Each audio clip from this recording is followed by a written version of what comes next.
The second thing in Acts chapter 15:1.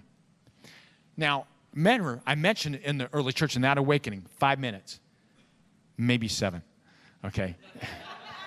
And the early awakening, guys, so what happens? It's the Jews, okay? The Pharisees, others are coming in. They're leading the early church. Well, all of a sudden, Acts 15:1, but some men came down from Judea and were teaching the brothers, unless you are circumcised to the custom of Moses, you cannot be saved.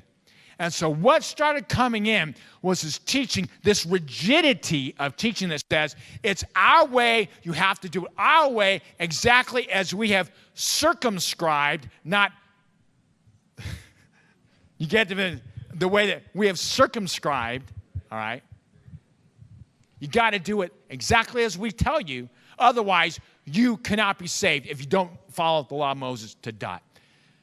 People who come in and try to say, boom, this is the way we do it here at Cornerstone. Boom, this is the way we do it in something else. This is the way we're going to do it. We've always done it this way. You have to continue to do it this way, this way. And if you don't do it this way, well then, boom.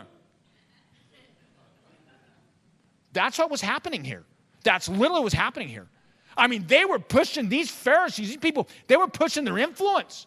Man, they were going to church as people with influence. They're saying, hey, no. This Paul joker who's telling you, you don't need to, no.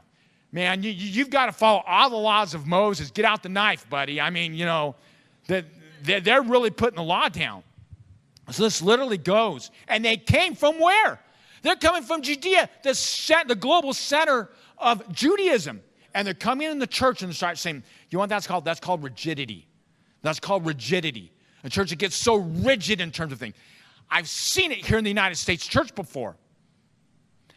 X, Y, Z, you have to do this, you have to do that. We believe this and only that. And there's no room outside of that. And all of a sudden, it causes division. And it impedes the mission of God.